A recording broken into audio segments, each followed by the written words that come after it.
Hey guys, and welcome back to another tech show video. In today's video we're going to be taking a look at the Palm M100, the first device in the M100 series. I wasn't looking for this device, but I came across this one at Goodwill for a great price, so I decided to pick it up.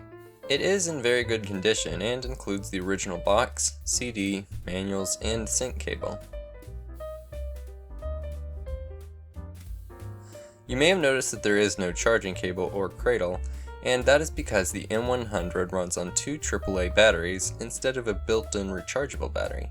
Although this was probably done to reduce production costs, and it wasn't really considered a feature at the time, it has really become the M100's best feature. Now, 20 years later, any built-in rechargeable battery will be mostly, if not completely dead, like the one in my Palm VX, which won't hold a charge. The M100 isn't really a premium looking model.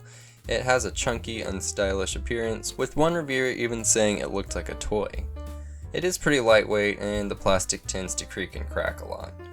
The buttons on the front of the device and the power button on top are very stiff and have no click to them.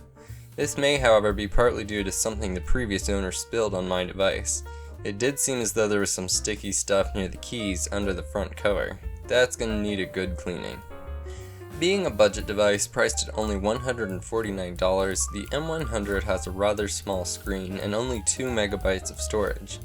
Two unique features of this device, though, are the built-in flip cover and the easily replaceable faceplate. Palm sold several different colored faceplates so that you could customize your M100 to fit your unique style. To my knowledge, Palm only made 4 different colors: green, gold, red, and black. I don't own any of these covers, unfortunately, but that might be something to look into in the future. As far as software goes, the M100 is running Palm OS 3.5 and has all the regular Palm software that you would get with other Palm devices, only excluding the email and expense apps. I'm not sure why they removed them, but you can beam them over from another Palm device if you have one that has both of those apps. I'm surprised to find that there are still plenty of websites that offer many great freeware apps and games, such as palmdb.net. They have one of the most extensive collections of well-organized applications for Palm devices, and many of them work on the M100. Also, something I never knew before is that the software that came with Palm devices in the box included some free games, like Hardball, a Breakout clone. The M100 only has 2 MB of storage, which means it runs out of memory pretty fast. It didn't take long for me to fill it up with all the apps and games I was testing on it. Most of the games worked great, however there was one game that crashed the whole device, and it just kept giving me this error every time it would try to power on. I had to reset the device by removing the batteries for 1 minute, long enough for the internal battery backup to die, and reset the memory.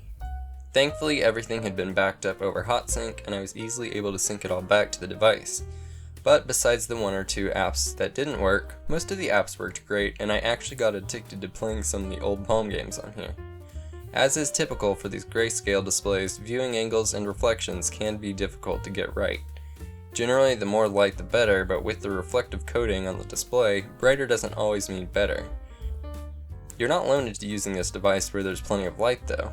By long pressing the power button for a few seconds, you can enable the green backlight for those nighttime gaming sessions.